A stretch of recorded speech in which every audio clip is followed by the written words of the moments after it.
So I just wanted to give a brief explanation of today's reading so no one would be confused. So this topic was suggested by a subscriber, and they posted it on the community board, but essentially they were wanting a reading that would explain or give some kind of clarity to how their future spouse was going to fall in love with them and love them despite the flaws that they have, despite the trauma that they've experienced, despite their insecurities, things that essentially they perceive as, would make it hard or difficult for someone to fall in love with them. We all have aspects to ourselves that we feel like are unlovable, right?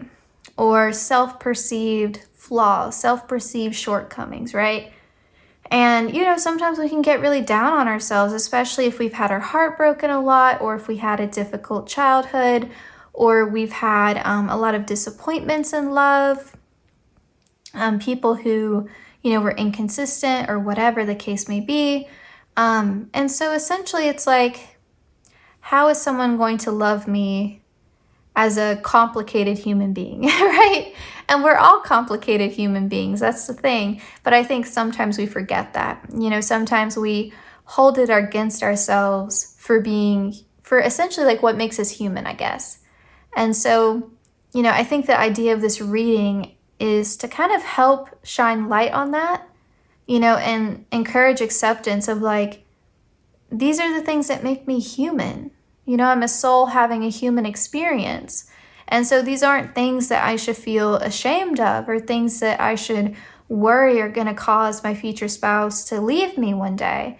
And so I think the kind of spirit behind this reading, or what I hope to be, is kind of the helpful message of this reading, is that we all kind of experience this in different ways, right? We all have, like I said, self-perceived shortcomings or self-perceived flaws, things that we don't like about ourselves, things that we find hard to admit or acknowledge about ourselves even. And how do we come to this place of self-acceptance and understand that we're going to find our life partner, we're going to get married, we're going to find love regardless of all of those things. And it's okay that we have flaws or shortcomings, or what we perceive to be flaws or shortcomings, or, trauma that we haven't healed, whatever the case may be. It's okay that we have all of that. It's okay if we have emotional baggage. We're human. We ought to, right? So anyway, that's going to be what the reading is focused on. So hopefully this is a helpful, healing, supportive reading that you all, take away something from that helps you in your self-love, self-healing journey, and at least gives you some comfort, until you get to a point to where you do meet your future spouse, or where you do get proposed to, get married, and all that jazz. All right, so I think that's it. I'm not going to keep rambling. I'll see you guys in your reading. Hey Group 1, welcome to your reading. Now, if you skipped over the topic explanation, I highly recommend going and watching it. Otherwise, you're going to be like, why are we so focused on, certain things here? So definitely go and watch that topic explanation. And a huge thank you to the subscriber who suggested this topic. Okay, let's get into it. Group 1. We have the 8 of Blades, or the 8 of Swords. We have the Page of Cups. We have the King of Swords. We have the World. We have Justice. And we have Enlightenment. Oh, I also forgot, the reason why I have all this coffee stuff here is I made a little coffee bar in my kitchen area. And so I had these leftover things and I was like, oh, that'll look cute in the background. So anyway, all right, so Group 1. Right away, what I'm seeing for you all is, and I want to be very clear, just like I was in the topic explanation, a lot of these are, self-perceived flaws, what you view as your shortcomings. And, from your future spouse's perspective, they don't see your flaws the way that you do. And with this 8 of Swords, a big thing for you is this kind of tendency towards overthinking, this tendency towards getting in your head and almost self-sabotaging before you've even tried. You kind of convince yourself that there's no way out of certain situations, or you kind of convince yourself to stay stuck or stay stagnant in certain areas of your life. Like you convince yourself there is no option here. There's no way out. And I think that comes from anxiety, that comes from overthinking. And, for some of you, it may be this sort of like learned helplessness where you feel like, because I've been told over and over again, by maybe family members or a parent or, my friends, but just something there where I feel like I'm not capable. I'm not strong enough. I'm not smart enough. I'm not competent enough to handle this. And so I should just, sort of accept things as they are, or, I shouldn't ask for more. There's almost like this feeling of lack where you almost think, am I wrong for asking for more? Am I being ungrateful? Am I asking for too much? And so a lot of these self-limiting beliefs just keep you feeling trapped when you're not really trapped. With this Eight of Swords, I feel like this is so significant for you because this is sort of like the root of the matter here. And what this is really alluding to is this tendency towards almost like cutting off your own feet, like mentally tricking yourself into thinking that you have less options than you really do. It's almost like disempowering yourself. And the thing is like you are so smart, Group 1, and you may not realize how intelligent you are, but you are so smart.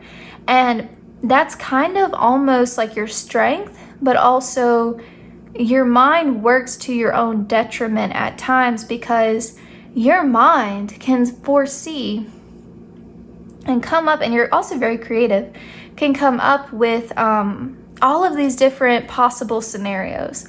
And so your mind is just going through all of these different possible choices and convincing yourself, well, you can't choose this because the outcome would be this.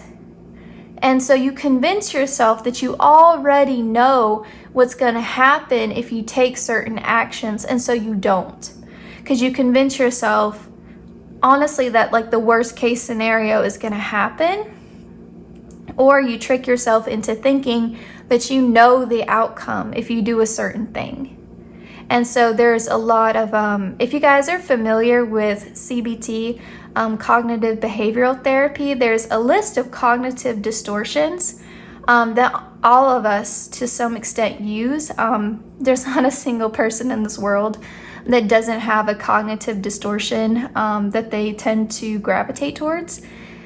And that's why I said a lot of this is your self-perceived flaws, because you're human. You're human, and it's just part of being human that we have these cognitive distortions. And so I think for you guys, fortune telling would be a big one, just assuming you know the outcome. Catastrophizing, assuming the worst out of a situation would definitely be another one that you probably do. But or even mind reading, just assuming that you know how other people are thinking or perceiving you or the situation, or how they would react if you did certain things. So I think that looking that up, and if I can remember, I'll try to put a link in the description box to a list of the cognitive distortions so that you can have it handy and just review it. Because like I said, everybody, I don't want to say is guilty because it's a very normal thing, but all of us can identify with at least a couple of them that we tend to do. I'll share with you all. For me, I tend to make a lot of should statements, which is a cognitive distortion. So I think I should be doing certain things, I ought to be doing certain things, and so I do things out of a sense of obligation rather than wanting to do them. And that can very much kind of fall into the people-pleasing realm, right? So like I said, it's very normal, we all do them. And so I think that a lot of times as well, in romantic relationships, you tend to convince yourself that maybe you can't do any better, or you should settle, or you even think like, if you've been single for a while, no one is going to be able to love me. There's just this sense of like not feeling very lovable, and kind of almost discrediting what you bring to the table in a romantic partnership. Okay, now bringing this all back to your future spouse, they don't look at this anxiety, this almost like high-strung nature that you have, as something that is negative. I think a lot of times it's almost a bit amusing to them. And so I think that they're on like one hand, they're very sensitive to it. They understand that you're this way. They don't mind giving you that reassurance. They don't mind at times being very soft with you. And they really don't mind I guess it's just softening their approach, because your future spouse tends to be very blunt, very straightforward.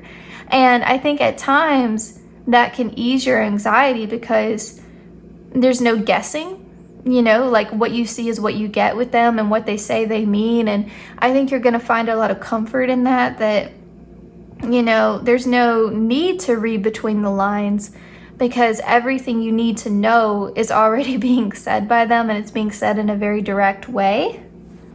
But I'll be honest, on the other hand, sometimes how direct they are can cause you to feel a bit oversensitive. And I think that is really coming from your tendency to, that we were talking about before, where you catastrophize a little bit. So they may come to you and say like, when you do this, it kind of irritates me, or when you do this thing, it annoys me. And if you're catastrophizing that, you may take that really to heart. And you may start to think there are these significant cracks in your relationship. Or if your future spouse says, we really need to talk, you're immediately thinking that they're going to end it. So I think that that's going to be a little bit of a process, because the way you two communicate is quite different. I think you can be super tactful, and you can be pretty considerate, of other people's feelings and what you're saying and how it's coming across. Like, you think before you speak, because you're an overthinker anyway. So, you may have already rehearsed the conversation in your head. Whereas with your future spouse, they're kind of just flying by the seat of their pants kind of thing. And I will also say with this like King of Swords, both of you do have a very active mind. It just plays out in different ways. So I do feel like there is a part of your future spouse that can be understanding and compassionate to this anxiety, this tendency of yours to get in your head. I think your future spouse says a lot without saying very much. When they speak, again, it's very direct, blunt communication, but they're also quiet and in their head a lot, which you can be quiet in your head a lot too. But I think sometimes you take that to mean like, oh, they're withdrawing from me, they're pulling back from me, and it's just how they are. So I do think that's going to be a little bit of a process for you too. But I mean, this is such a beautiful, beautiful heart-healing relationship. And with this Page of Cups, I feel like if some of these wounds go back to childhood, and you had a parent or family that really made you second guess yourself a lot, or that really did a number on your self-esteem, this connection is really going to heal that. And with Enlightenment, which is the Judgment card in this deck, next to Justice, this is like karmically the kind of relationship that you deserve. It's very positive, it's very healing, it's very honest, and I feel like there's just there's this patience with this love. It feels like there's a lot of kindness, I feel like your future spouse, they can be kind of a tough cookie, but I think with you, again, they're so soft with you. I think their personality is quite different than, you know, when they're with other people. With you, they're just so much softer. And I think that they have a lot of compassion for you. And with this World card, there's a sense of, you know, completion here, a sense of like, I've reached a place in my journey where I can be happy and I can share my life with someone else. And I think that's going to feel really good. And that's going to help over time. It is going to take time, but over time, that's going to help ease this high anxiety. Because again, like, you tend to have a lot of racing thoughts, a lot of intrusive thoughts, repetitive thoughts. Your mind goes into overdrive, and you really, like I said, you kind of self-sabotage before you even tried. And it's a lot of having to remember that your thoughts are not facts. That's a big one here. Your thoughts are not facts. And I feel like your future spouse is a very practical, pragmatic person. And, you know, they're going to help almost like challenge you. When you get into that mindset, they're really going to challenge you and say, well, why do you think that is? How do you know that's true? If you haven't tried, how do you know that's true? Aren't you making a lot of assumptions? And listen, group one, I am so guilty of making assumptions. And I mean, my husband has called me out on it. I mean, actually just this past week, he's like, you know, you assume so much. You assume so much. And so I feel like that's another big thing for you, is to not make so many assumptions. You know, to not don't convince yourself that your mind is always factual. You know, again, thoughts are not facts. And I think honestly, and I know I touched on this a little bit, but you really, I don't think until you get into this relationship with your future spouse, I don't think you've ever really appreciated what a good romantic partner you are. I don't think you've ever really appreciated, not even just in love, but just in general, the value that you bring to relationships and how people are lucky to know you. People should be grateful to know you, and to have your energy in their life. Yeah, I feel like that's something that, I feel like it's very easy for you to see the value in other people, and you can build other people up in your head and convince yourself that you are somehow lacking in comparison. And so I think that's another thing, is that you may put your future spouse on a pedestal a little bit, or you overvalue their opinion of you. And I think that's going to be something that you have to work through in the early stages of the connection, like understanding that your future spouse is a human being too. You know, they are just as complicated and dynamic as you are, and no one is perfect. And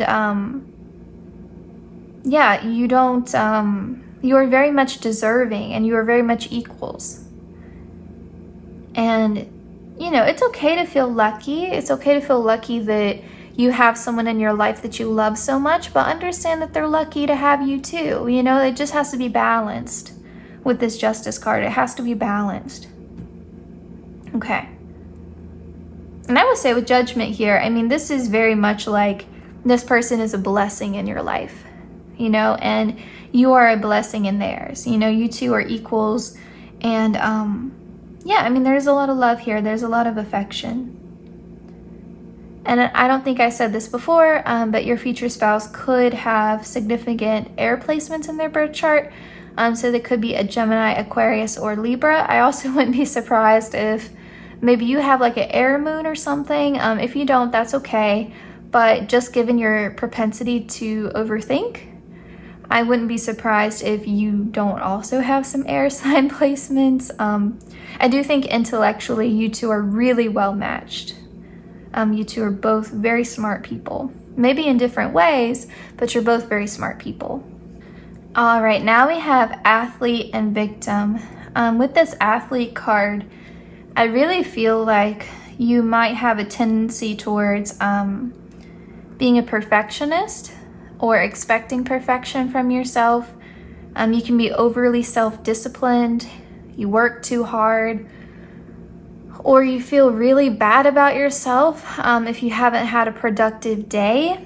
And honestly, I resonate especially with that last message. So I think kind of understanding that, some of that again may come from your childhood. I know that when I was a kid, my mom, as soon as I would sit down, I could have done chores all morning. I always had chores that I did in the evenings, and I had chores that I had to do on Saturday mornings. And so as soon as I would sit down, even if I did chores all morning, my mom would walk by and say, "Got it made." And it used to just get under my skin so badly. And it continued. I mean, I remember going to school full-time, working full-time. I was always doing both.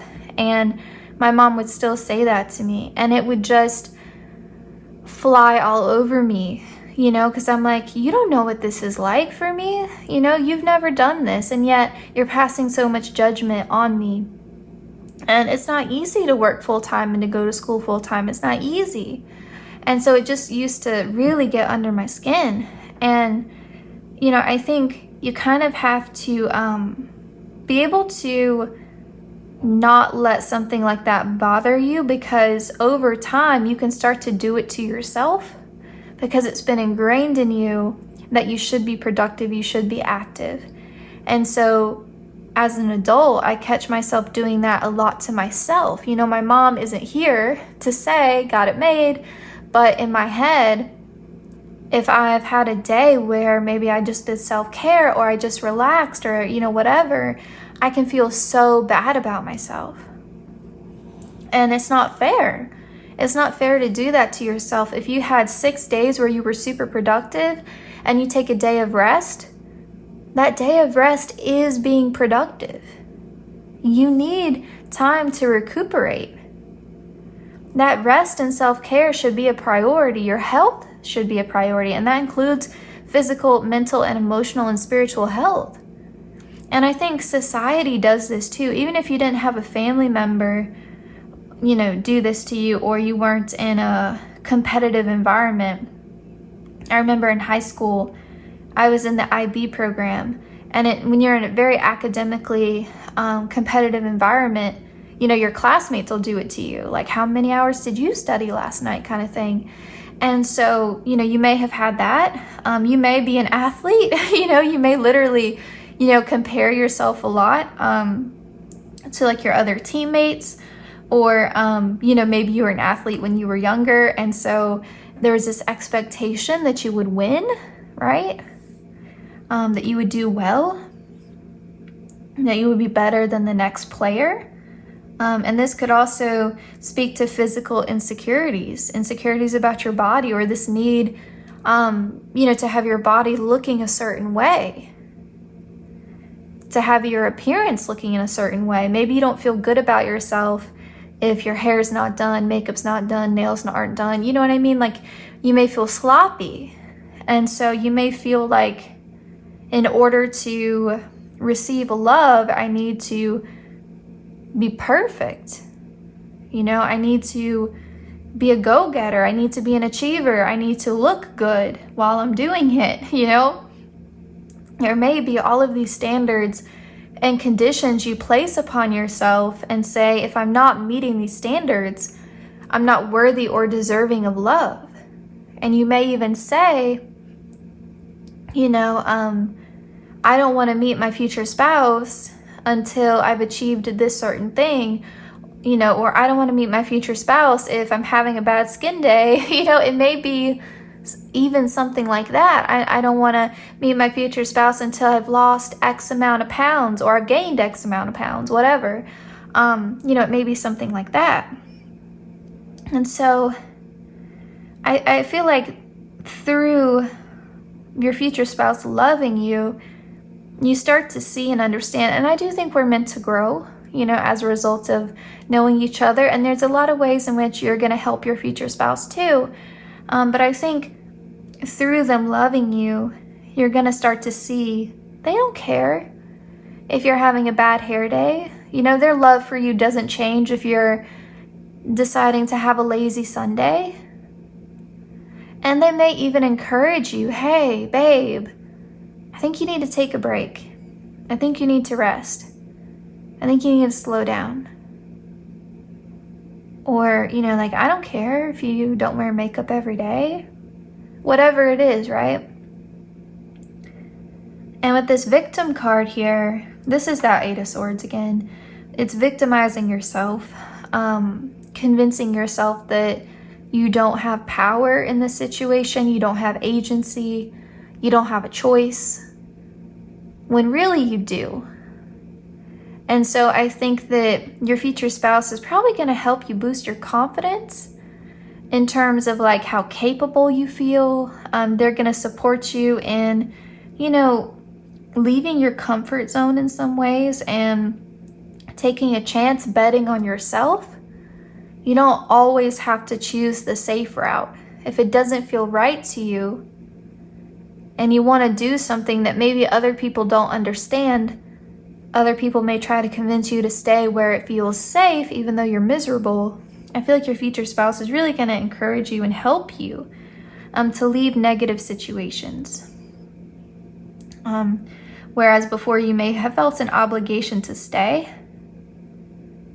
And you know, this is a harder message to receive, and I hope that it doesn't offend anybody.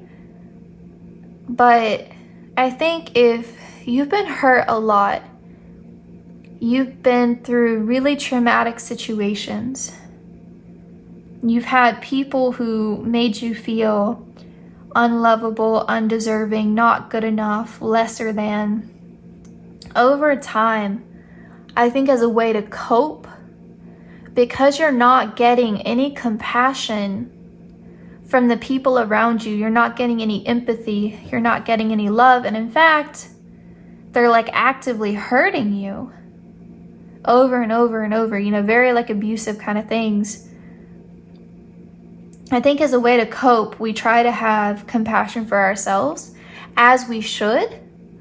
But I think if that keeps happening to you over and over and over again, that compassion can turn into self-pity. And I've been there, okay? And I think that's why I can recognize this in your cards. I've been there myself. And I think, you know, we become almost a little bit hooked on that, because if you are so lacking love and compassion in your social environment, in your close interpersonal connections, what other source of love and compassion can you find if not within yourself? Because, you know, yeah, we can rely on spiritual support, but sometimes that's hard, you know, because it's not tangible. It's hard to feel it. And so, especially if you're in a really disempowered, disconnected state, right? And so we can start to wallow in our self-pity, and we find so much comfort in that. And so we can stay in that. And when we stay in that energy enough, long enough, over time, we start to martyr ourselves, we start to victimize ourselves, and we create this narrative in our minds that we are always the victim. And so you may get into this space of like wanting someone to come in and save you, or settling for breadcrumbs because you're so lacking in love and compassion, you know, in your external environment. And it reminds me of that quote, you know, when you're not spoon-fed love, you learn to lick it off of knives, you know, like you'll get it where you can. And so it's that settling for breadcrumbs. And so I feel like your future spouse says, like, you know, through them, you know, sort of helping you here, and through just them loving you, you start to kind of realize yourself, I'm the hero of my story. I don't need to be saved. I'm the hero of my story. And I think that this is where you start to come back into your power. And you start to realize all of those people before that made you feel like you weren't good enough, you weren't smart enough, you weren't capable enough, were trying to keep you down because they were very much intimidated by your potential. You know, sometimes people will project their insecurities onto us and tell us that this is wrong with you, when really that's what's wrong with them. And they're just projecting because they can't accept that about themselves. You know? And it's not that, you know, I think sometimes it's hard to accept as well. It's not that people want to necessarily see us doing badly, but they don't want to see us doing better than them. And that's a tough pill to swallow, because I don't think you have that mindset. I feel like you are very much always focused on, how can I be better? You know, and you're always, you know, just very focused on yourself, very hard on yourself. Very much almost like laser focused on, again, like your self-perceived flaws, shortcomings. You focus on your wounds a lot. We have Tribe of the Kindred. I carry your heart, I carry it in mine. This card gives me major Gemini energy. And we have Angel of Truth. That's what I love about your future spouse's energy coming through as the King of Swords here. Like, we're going to cut through all the BS. You know, we're going to cut through your mental clutter. We're going to cut through the lies that you have told yourself. And we're going to help you see the truth of who you are. We're going to help you come back to your power. And, you know, really, group one, I feel like you need this. You know, I feel like you need a wake-up call. You need to start to understand when this is coming up and how you can face it head on. Because the thing with the Eight of Swords is that it's so hard, even when we recognize that this is happening. How do I get out? Because I'm still not seeing a way out. You know, like, and that's the thing. It's like the more I think about it, the worse this becomes. And the thing with the Eight of Swords that I think is so hard to accept is that you can't think your way out of this situation, because your mind is what tricked you into this to begin with. Because the swords are always talking about mental energy, right? What's going on in our minds. And so the way out of this is just by taking action. Going with your gut, going with your intuition. And like I said, it's a lot easier said than done, and it takes a lot of bravery. And so a lot of this is also helping you to awaken to your capacity to be courageous. And, you know, I feel like with this Tribe of the Kindred here, your future spouse is going to be part of your soul family. But, you know, so there's major like soulmate, you know, energy here. But also, remember how I said in the very beginning, your future spouse is in their head a lot too. They don't have this high anxiety the way that you do. But they understand, you know, like you guys aren't total opposites. This tendency to being in your mind manifests in different ways for each of you, but they get it.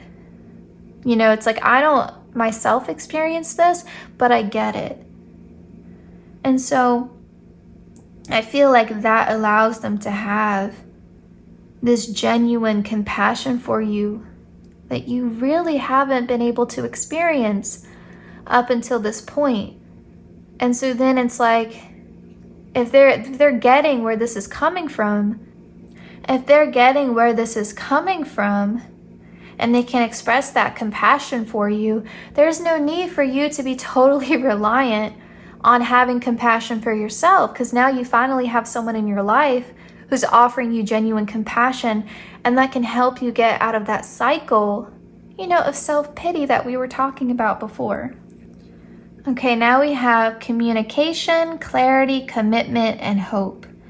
I think this is kind of echoing what we talked about in the very beginning of your tarot, when I was saying that your future spouse is a very blunt person, very straightforward, I think it's going to give you a lot of reassurance in the beginning of your connection that they make their intentions known to you. They show you and tell you very early on that they want this to go somewhere. And they tell you that I want to be married. Like, that is a long-term goal for me. That's something that I want for my future. And they're not wishy-washy, they're not flaky. And they're very clear with you about how they feel and about what they want and what their intentions are. And so there's no need for your mind to start filling in the blanks and making assumptions and going into overdrive like it tends to do, which I think is going to be really nice because they're very clear. And so there's no questioning, there's no gray area there. They just let you know how it is and what they want. And so it gives you a lot of hope for the future of the connection. And because you have that, your mind's not tricking you into thinking that, this is going to be short-lived, you're going to get hurt, all of those things. And I feel like, Spirit is encouraging you, if you're doubtful about whether or not you'll ever get married or meet the one, to continue to have hope, because it is going to happen for you, and to remember that you do deserve love, and love doesn't have to be so conditional. And in fact, you deserve to love yourself wholly and completely now. There's nothing that you need to do now to help you be in a space of being ready to receive love. Like, it's not like right now you haven't earned it enough, and I think that's something to remember too. If you've gotten messages before and readings about divine timing and you're starting to think, am I the reason, am I doing something wrong? Like, have I not healed enough? Am I not good enough? Have I not, again, earned it? And love isn't something that's earned. It should be freely given. And so don't think that if you haven't met the one yet, it's some kind of divine punishment. Okay? It's not. There are so many moving pieces. There's so much that, we can't even begin to conceptualize why certain things happen at certain points in time in our lives. It's so hard to know. And that's why they always say hindsight is 20/20, right? And I feel like Spirit is also recommending here, in order to help you with this anxiety, this tendency towards overthinking, your mind going into overdrive, meditation. Meditation would be great. Breath work, grounding techniques, mindfulness. And I think doing some self-care, developing some healthy coping skills. Maybe you need to take up journaling. Get it out on paper. Get it out of your head. Maybe even doing more physical exercise so you're more in your body. And it doesn't have to be anything strenuous. You can put in, like an audiobook or listen to some music and take a walk. Be safe, be safe. But you can do something like that. Or I think even spending time with animals can be very therapeutic because, they are very much creatures of instinct, right? So you can learn things. Just spending time with animals, I think, can be a super soothing thing for you. And anything that gets you out into nature, anything like that would be helpful. Okay. And I feel like Spirit is also kind of giving a side message here to really not overthink communication with your future spouse, especially early in the connection. Don't read so much into their texts and things like that. Don't think that there's some kind of double meaning, because, again, there's no need to read between the lines, because everything you need to know, your future spouse is already telling you. They are not the type of person to have some kind of secret agenda or to have, passive-aggressive comments. They don't do that kind of thing. They're very straightforward. So there's no double meaning, hidden meaning there behind what they're saying. All right, now we'll just get some messages from your future spouse's higher self. You know, if they want to give you some advice, if they could say something to you now, this is what they would say. So we have relax, delight, and powdered gold sunshine. Yeah, you calm down. Calm down. Get out of your head and calm down. Also, like, if you were resonating with that message of like, yeah, I always feel the need to be super productive, or I feel like crap about myself, relax. You deserve it. You deserve to take a break. And in fact, rest and relaxation, R&R, is very productive. Your body needs it. Your mind needs it. We've got wallflower. Look for the crack in the concrete to find your way out. That's that 8 of Swords again. If you can overcome that energy, if you can master getting out of that energy, you would be like such an unstoppable force, group 1. You guys are very much like your own worst enemy. And I think what is so unfortunate about that is that for many of you, you were taught to be your own worst enemy. I think a lot of you, this goes back to childhood, not for everybody, but I feel like for a lot of you, you were taught to be your own worst enemy. And just think about why that might have been. Be present. Use the hours, don't count them. Yeah, I mean, some of you may be just sort of like letting the seasons of your life go by, waiting for something better, hoping for something better. And, you know, I think, and I've been through this before in my life, but it's like we almost sometimes don't recognize when we're in a good cycle because we're so focused on what isn't right or what hasn't happened yet. And you shouldn't be postponing your happiness until you meet your future spouse or you're married or whatever. And this can be applied to a lot of things, but since it's a love reading, I'm going to use that as an example. But I mean, it could be a lot of things that you could be postponing your happiness about. But be present. Enjoy this moment for what it is. Accept it for what it is. Because I mean, again, like I've done that myself. Like I didn't realize how many wonderful things I had to be grateful for until I didn't have them anymore. You know, because I was fixated on what wasn't working, what wasn't right. And I feel like if you're a perfectionist, you have a tendency towards that anyway. You know, or if you're a fixer and an overachiever, you're always trying to be better. Well, that's not a bad thing. It's not bad to want to grow and to be better. But then that also can lend itself to, I'm fixating on what isn't right. I'm fixating on what isn't right about me, instead of just appreciating who you are and where you are in that moment. And we have breathe. Relax and breathe, group 1. It says slow down and contemplate the tea, violets and ivy tangled around the eaves. Take time to appreciate the little things in your life. Have more gratitude. And have more gratitude towards yourself. Appreciate even the little things about yourself. I mean, seriously, like take some time to just appreciate every little thing that you love about yourself.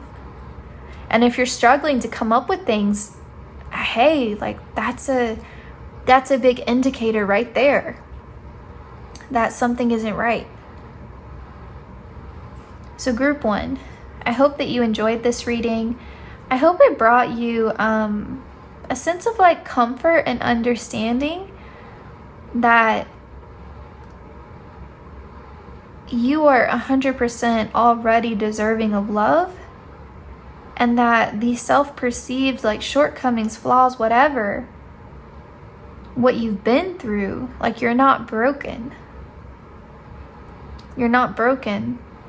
This is just part of the human experience. And I mean, your future spouse has their own story and their own wounds and their own things that they need to work on or heal from, whatever. And you're going to help each other. Okay?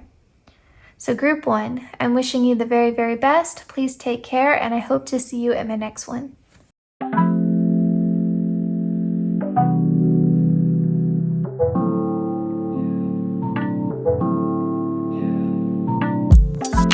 Yes.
Hey Group 2, welcome to your reading. So before we get started, I highly encourage you, if you skipped the topic explanation, go back and watch that. This is a video where you really need to watch that or you're going to be confused. And I would like to say a huge thank you to the subscriber who suggested this topic. Also, I have all this coffee stuff here because I made a little coffee bar in my house the other day and I had some leftover decor things and I was like, why not use them in the reading? So that's why you see all this coffee stuff. But anyway, let's get into it. Group 2, the biggest thing that I'm seeing right off the bat with your cards is this fear of abandonment.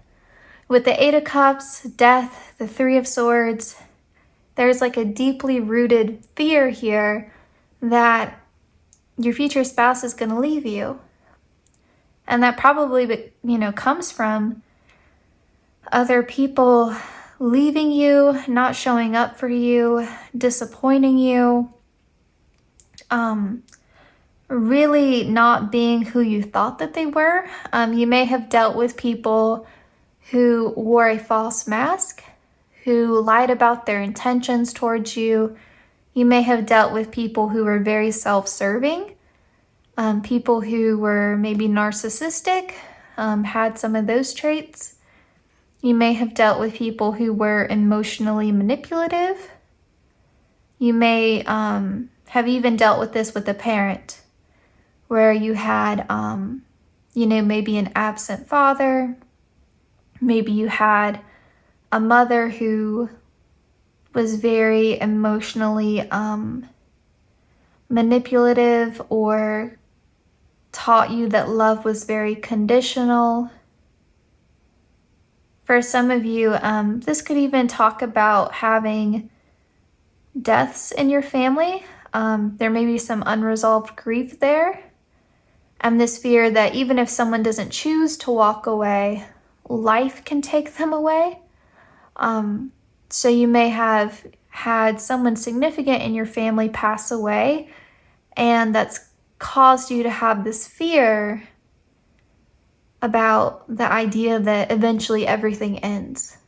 And so there's almost this anxiety here, this worry here that you're gonna pour so much into someone else only for them to leave you high and dry, only for them to be taken away from you, only for them to walk away from you. And with this 8 of Cups, this could also come from maybe you being single for a while, maybe you having previously had a lot of bad breakups. Maybe you were always the one who was dumped.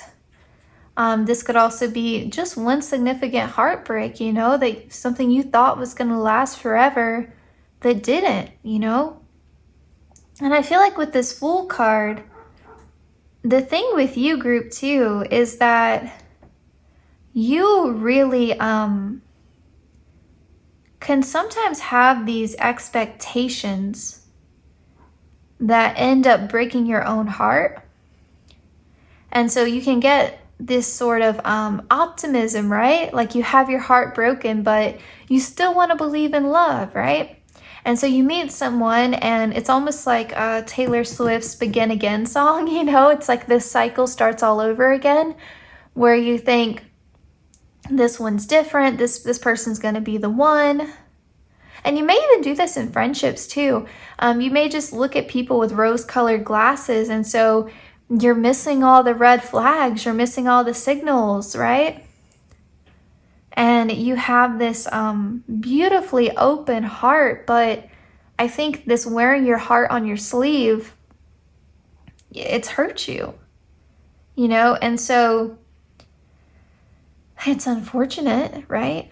It's unfortunate that people would present themselves in a false way, but it does happen, right? And so I feel like, with your future spouse coming in, several things are going to happen. For one, with this Page of Pentacles, things are going to move at a nice, slow, and steady pace with your future spouse.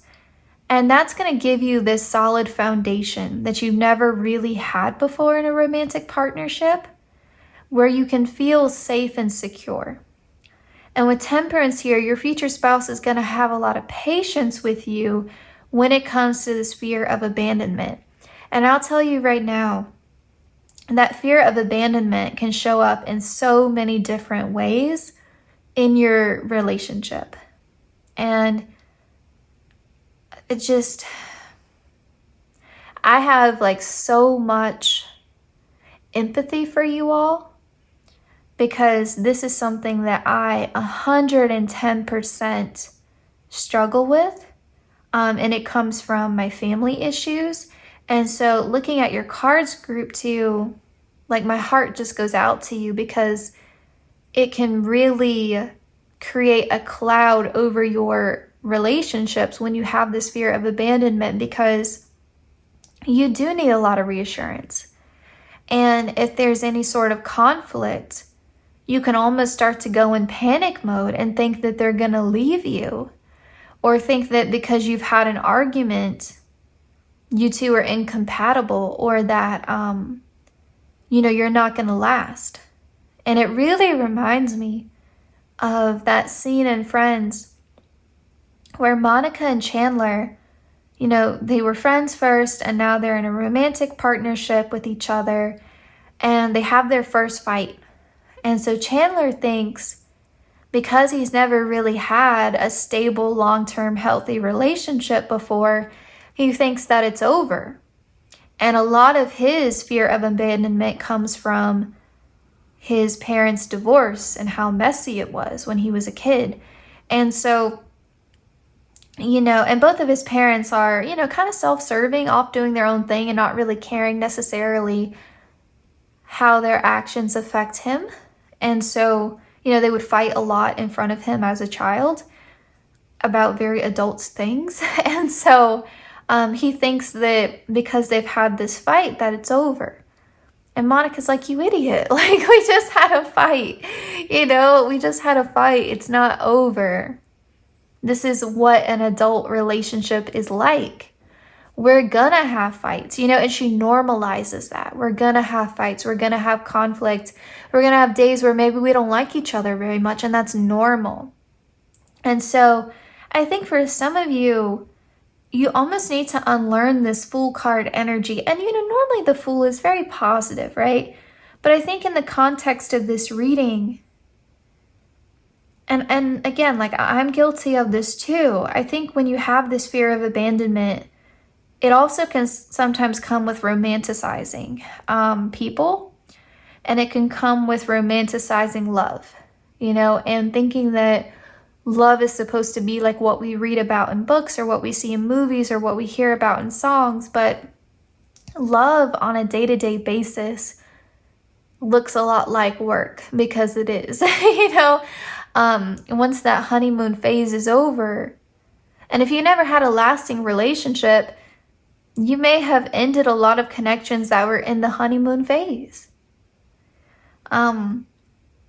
But anyway, I think it looks a lot like that, because having a long-term relationship, the love kind of, it alters itself over time. It evolves over time. And so it's sort of letting go of that expectation that love is always meant to feel like the honeymoon phase. And that if it doesn't feel like that, there's something wrong. There's nothing wrong,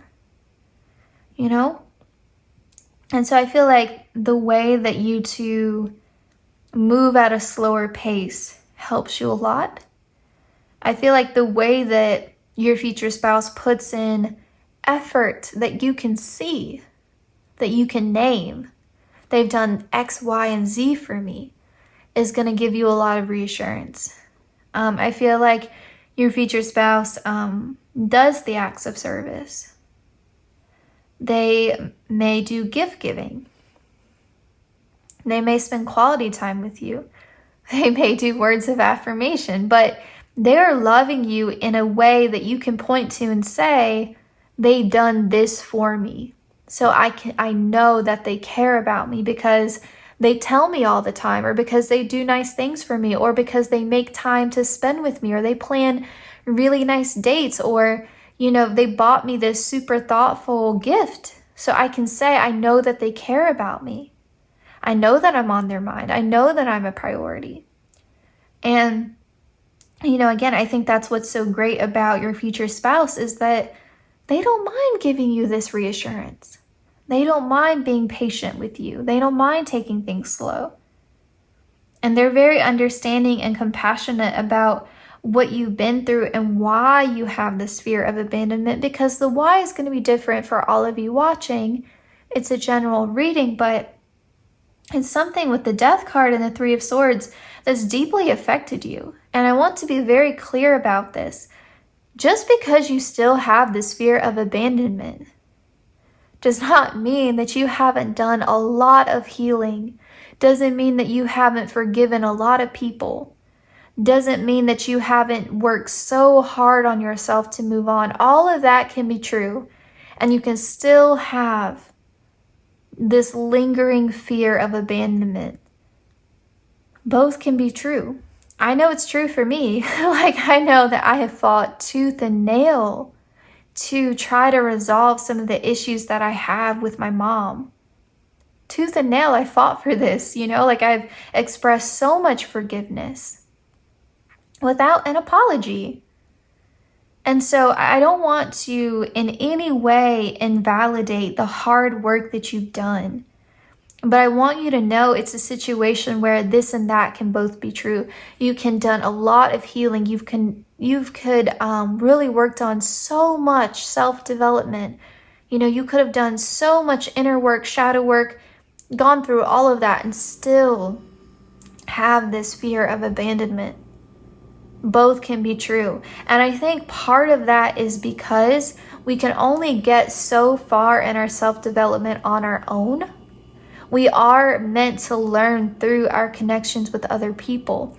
And so I feel like your future spouse's connection to you is meant to help you heal this fear of abandonment. That's part of the greater purpose here behind your connection with them. And I think also you're going to start to come to this realization that all of those people before who made you feel like you were hard to love, you were difficult to love, were actually people who you should have walked away from, not the other way around. And so I think in that way, you start to awaken to almost like this. It's not even just self-love. I feel like it's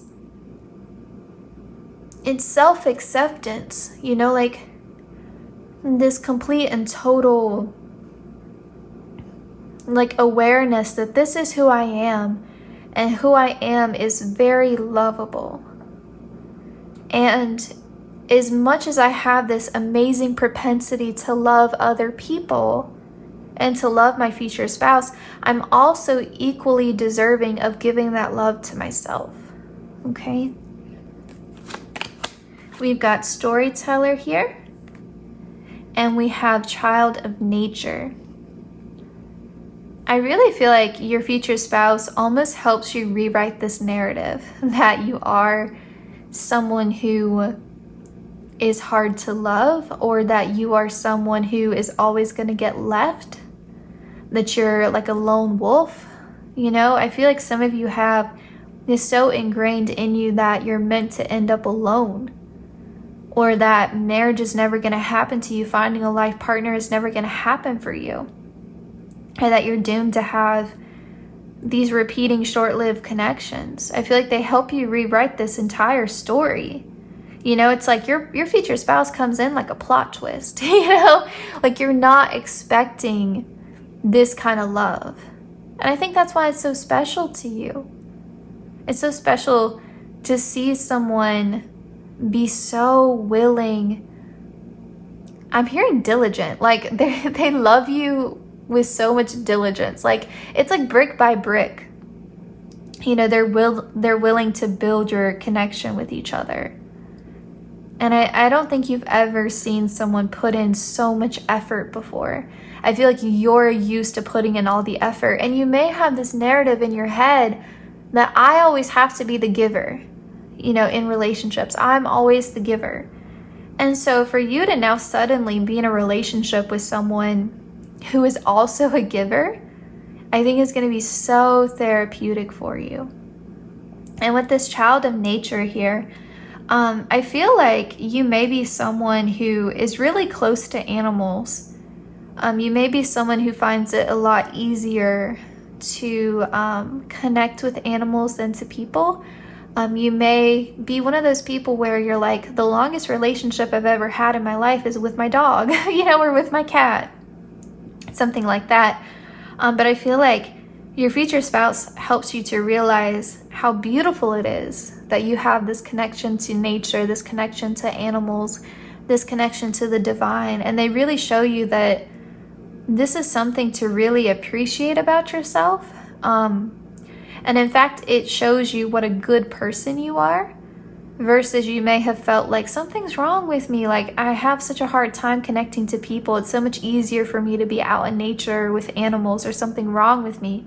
When in fact, it's a really beautiful quality, And I mean, you can always, I do this, like, if you're someone who isn't kind to animals, you're not someone I want to associate with. Like, as soon as someone says they can't stand dogs or cats, or they don't, ever want any kind of pet, and they just because, not from like a practical perspective, like maybe they're not home enough or they can't afford it, but just from a perspective of like, I hate dogs, I hate cats, I hate birds, I hate, fish, like I can't stand any kind of animal. I'm always like side-eyeing them, like, what is wrong with you? Like, it's okay if you're not the biggest fan of cats, maybe you love dogs, or, but like, no animals, none, like there's no animal on this planet that you connect with, really? Like, I don't know, like, I guess that's an area where I'm judgmental, but I'm like, really? So anyway, I think it's a really beautiful quality that you have, and that I think maybe you haven't recognized before. And I think animals are a good judge of character, quite honestly. Okay. Now we have Daring Dreamer. Change the way you see, not the way you look. And we have Love is Everything, Priority of Purpose. Okay, this Priority of Purpose card, I feel like this is another reason why your future spouse doesn't trigger that fear of abandonment. I'm not going to say it's never going to be triggered in this relationship, because it probably will be. But I feel like the reason why it's not as triggered in this connection is because your future spouse does make you a priority. And I feel like maybe that's something you've never had before, but you're not at the bottom of their list. And I used to say that to my ex all the time. I'm like, I am always at the bottom of your list. I'm not even top 3. Like, your work, your friends, just nonsense always comes before me. People that you haven't spoken to in years apparently come before me. How is that fair? And you can't, it's making me think of Taylor Swift. What does she say in Bejeweled, where she says, you can't make someone your whole world when you're not even in their top 5, kind of thing? Like, how can I make you my number 1 when I'm not even in the top 5, Yeah, I feel like you've dealt with that a lot in the past. And again, not even just romantically, maybe just in general, of just not feeling like you're a priority.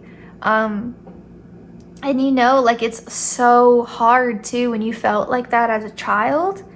I know, like, for me, I'm like, my mom always put her marriages before me. My mom would, in my early childhood, I don't have a lot of memories of being with my mom. I have a lot of memories of being with different family members, but not of being with my mom. She wasn't there a lot.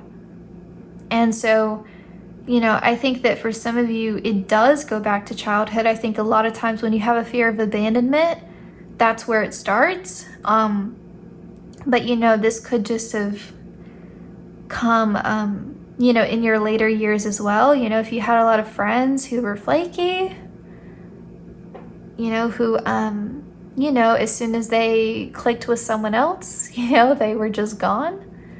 Or people who used you for certain things and then you didn't hear from them. Like, hey, like, can you help me study for this test? And then you help them study for the test and then they don't talk to you after the exam. I mean, that can be super hurtful, right? When we feel like people are just using us and then they leave and then that cycle starts all over again. And that's like, okay, I'm trying to be kind, I'm trying to be giving, but people keep leaving. And I think that's something that's hard to get out of as well, when you have this fear of abandonment. And so you keep trying to earn someone's love, earn someone's affection. So maybe you spend a lot of money on your friends or your romantic partners, or you go overboard trying to help them. If they need someone to drive them to the airport, or they need someone to watch their dog, or they need, like I said, someone to help them study for an exam, whatever. Or, oh, you like that bag I have? Well, you can have it. Oh, you don't have Netflix? You want to use my password? We give, hoping that all of that giving is going to equate to them feeling affectionate towards us, them feeling loving towards us, them feeling a sense of genuine friendship towards us. But it's like, you can't earn it. Love isn't something that you earn. It's either there or it's not. And so it's like, it's good to put in the effort, it's good to be giving, it's good, but you have to have boundaries, and you have to have enough self-respect to understand, when am I giving from a place of like genuine, genuine desire to give, versus when am I giving in the hopes of them staying? Because that's a big thing, just wanting people to stay. And with this daring dreamer here, change the way you see, not the way you look.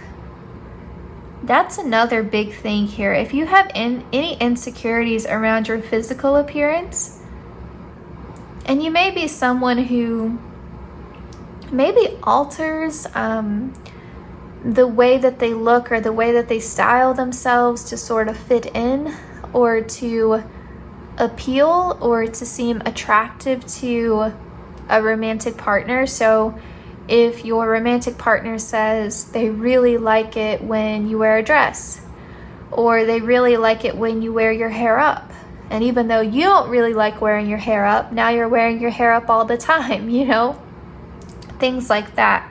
You don't have to do those things.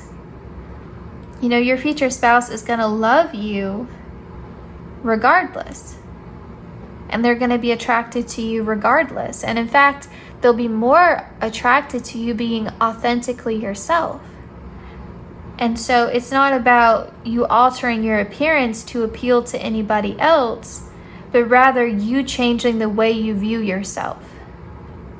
And you starting to love yourself when you are authentically being yourself, not loving yourself when you look like someone else, are appealing to someone else.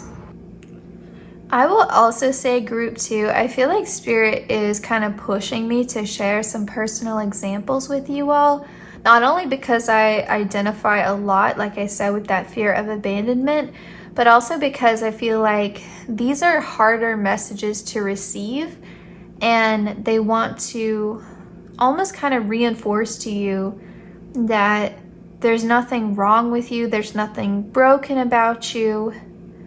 This fear of abandonment that you have is very normal and understandable given what you've been through. So it's not about what's wrong with you, it's about what has happened to you and what has your response been to what has happened to you, because this fear of abandonment is a very normal response. If you've been left a lot in your life, if you've had these losses, again, whether it was someone choosing to walk away or a death, doesn't really matter. At the end of the day, they're gone. And so that sense of safety and security that you had is gone with them. And so it's a natural response that you have a fear that this is going to happen again. You know, if you are turning over a deck of cards and over again you get a red card, your expectation is that the more that you pull cards, you're going to continue to get red cards. And if red card is a negative thing, then over and over again you expect more and more negativity. And why wouldn't you? Because intellectually, rationally, logically, it makes sense. We are trained to see patterns. So if we recognize there is a pattern in our life of us opening up our heart and having our heart stomped on, having our heart be abandoned, if we give and give and give and we are left high and dry, we see that as a pattern and we expect that pattern to repeat, as patterns often do. That's what makes them patterns. You know, we see a cycle happen over and over again in our lives. We expect that cycle to persist. And so it is understandable, it's natural, it's completely normal.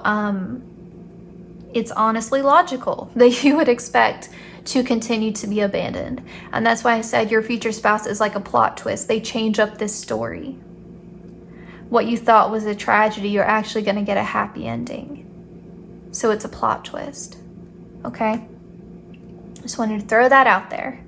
All right, now we have balance. We have cycles. Speaking of cycles, we have caution, sad, self-love, and life partner. Okay, lots of messages here. With this caution card, it's reminding me of what I said in the very beginning with your tarot, that with that Fool card, you do have this tendency to ignore red flags. You have so much optimism.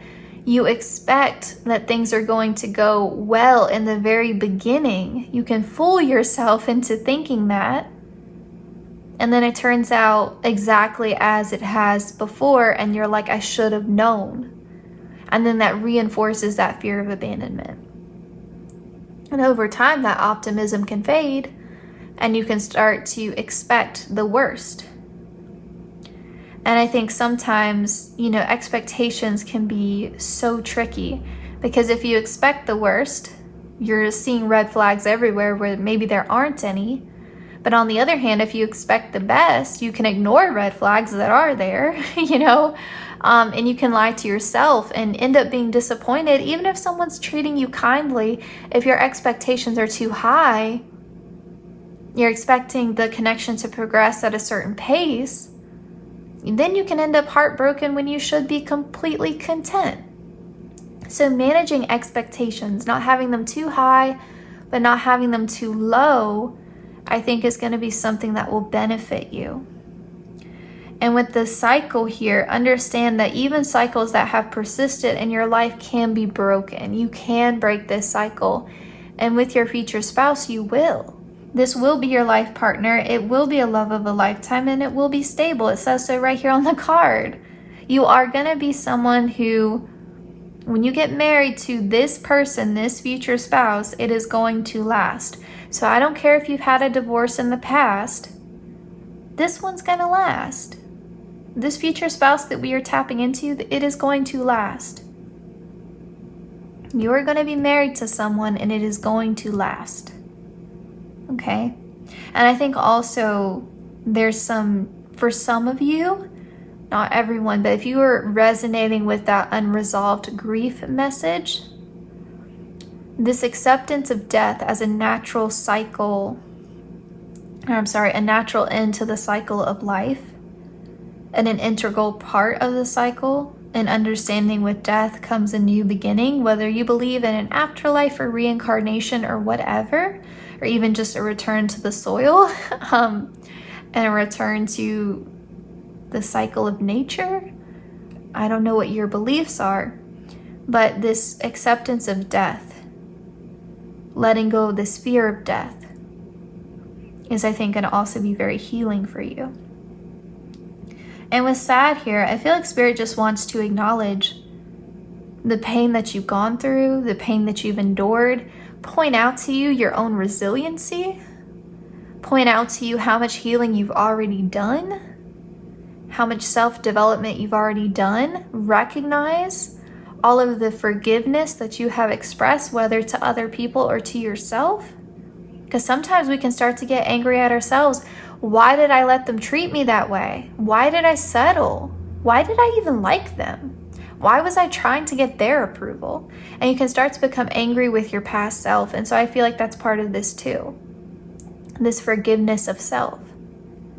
And with the self-love being right next to this sad card, the mental health card, it's like learning to love yourself so you enjoy your own company and you don't have to feel this loneliness. Being alone doesn't have to feel lonely. Now, if you do feel lonely at times, that's okay. That's normal. That's a very human thing. You don't always have to be okay with being alone. That's okay.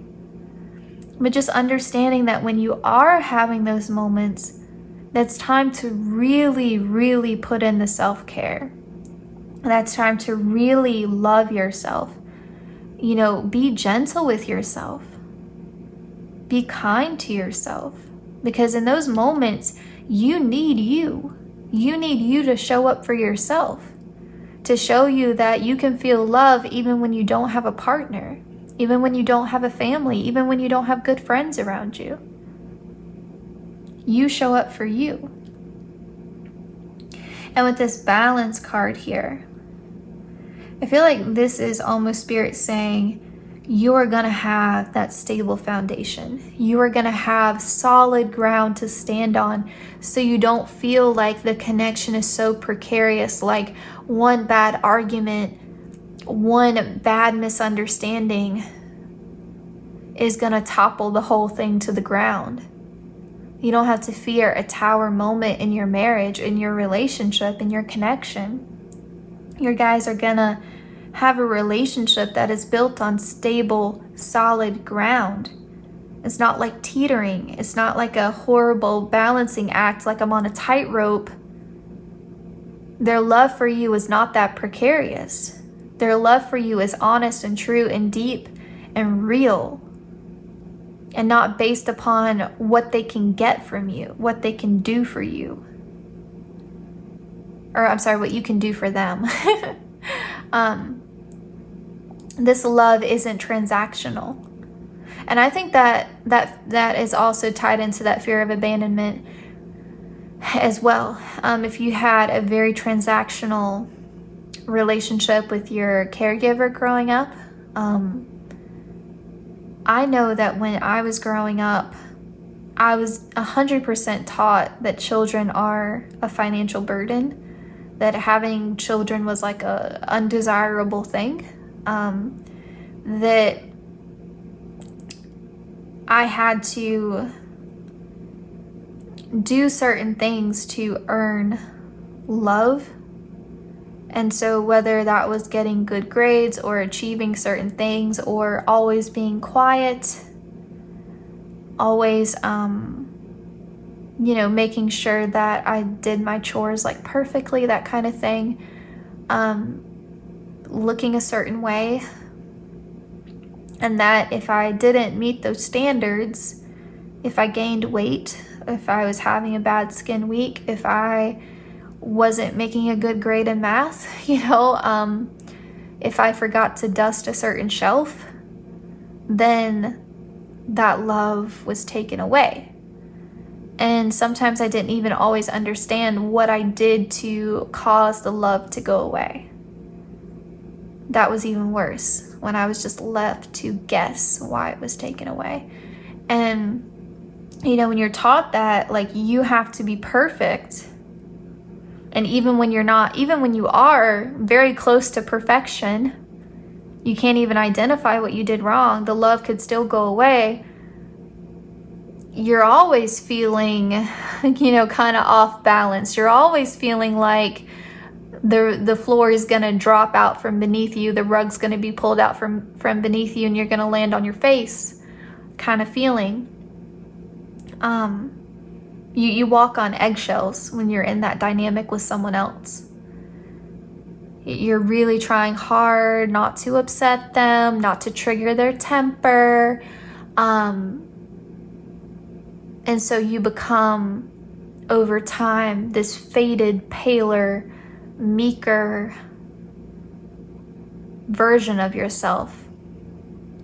You're this watered down version of yourself. And it's like, in this dynamic, like, I don't get to be human.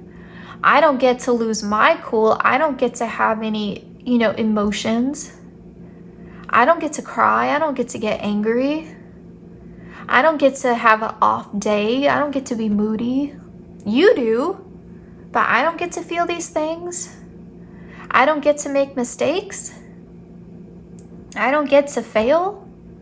Like, those are human things. I don't get to be a human in this dynamic. And you're taught that your humanity, something that is very inherent to you, because it's inherent to all of us, your humanity is wrong. You are wrong. How do you unlearn that? It's a process. And it has a lot to do with self-love. Reparenting yourself. It's a huge thing. And it takes time. And I think sometimes it's also tied up with money. If you came from a family where there was a lack of money, a lack of financial stability, that can 100% affect your childhood. If you have a parent that's overworked, a single parent, overstressed, money's tight, your parents may have less patience with you. They may snap at you because they've worked overtime at a job that they hate to barely make ends meet. They're going to be stressed. They're going to lose their temper.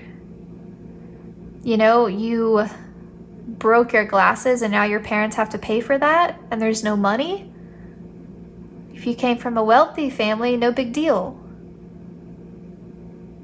But if you come from a family where there's no money, your parents may snap at you and make you feel horrible for something that was an accident. And things like that can happen over and over again. Or you just feel less loved because there's not enough food, there's not clean clothes, whatever the case may be. Some of you may have, had more challenging upbringings than others. I'm just trying to give context here. But I think this is the first time where you feel love and it isn't transactional. And you're not feeling like I have to give something to get something. The love is just there. It's just consistent. It's there. I'm allowed to make mistakes. I'm allowed to have a bad day without having to have this fear that because I'm having a human moment, my partner is going to leave me. My partner is not going to love me anymore.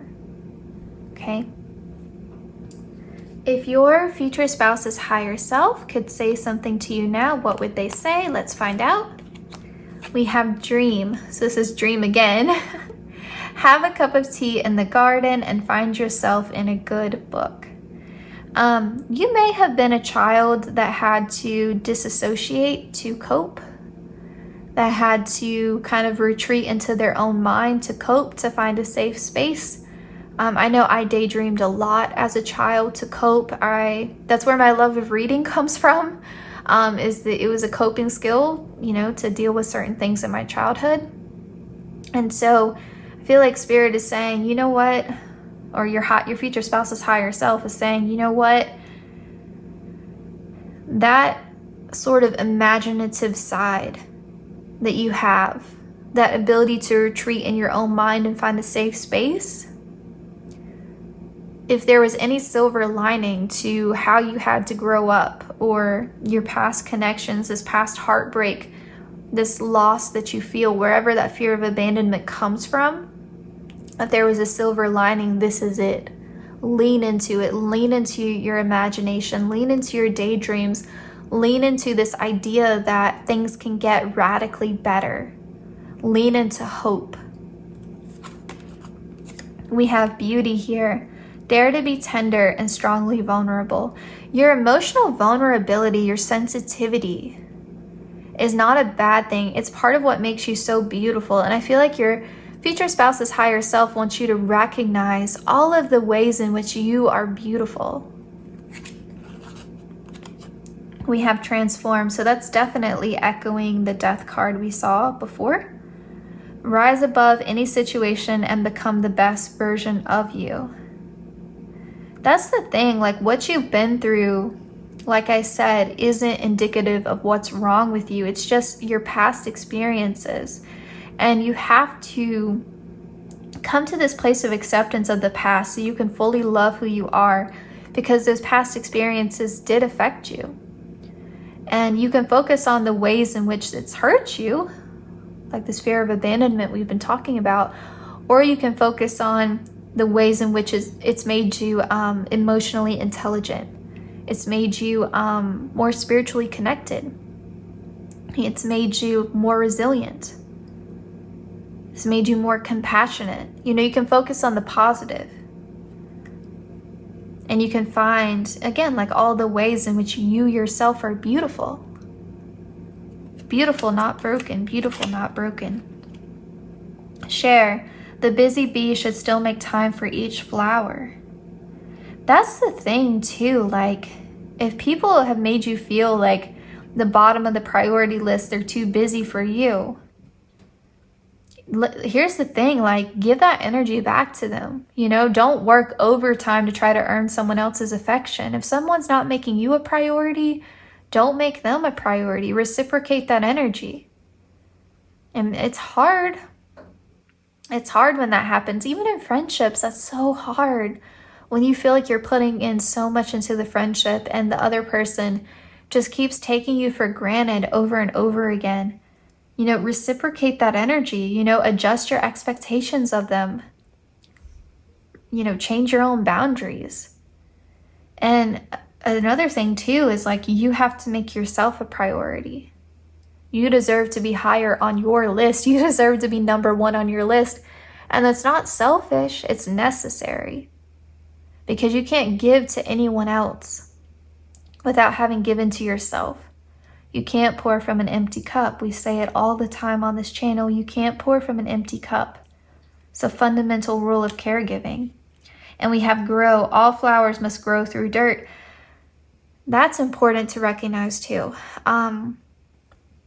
Everyone has their challenges, right? And some people, 100%, live very cushy lives, you know, and other people have very challenging lives. But the thing is that everyone's problems feel big to them.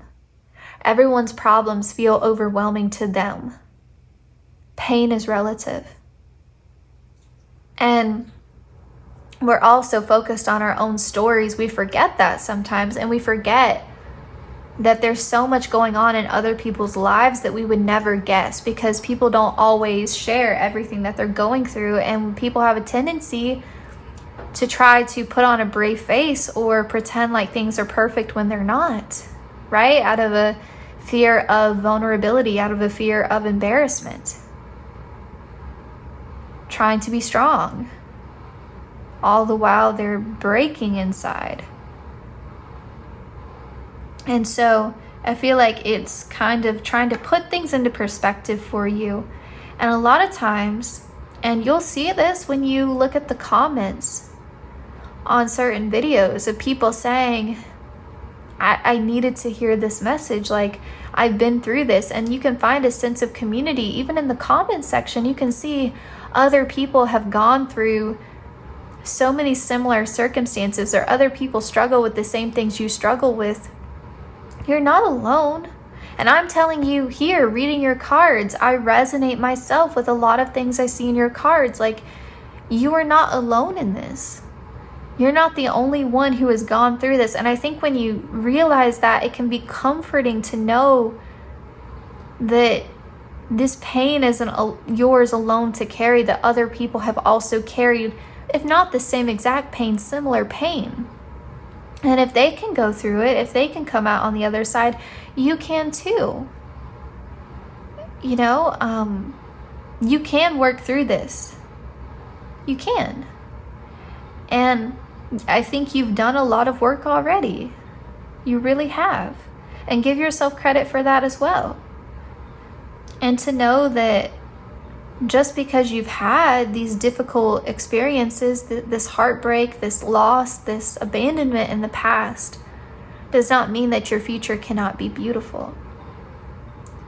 Okay, group 2, this was your reading. I hope that you enjoyed it. I hope that it was helpful. Thank you again to the subscriber who suggested this topic. I hope that I handled it with care, and because I know it's touchy. And yeah, I'm wishing you the very, very best, and I hope to see you in my next one. Please take care, group 2.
Welcome to your reading. I will say, if you skipped the topic explanation, please go watch it.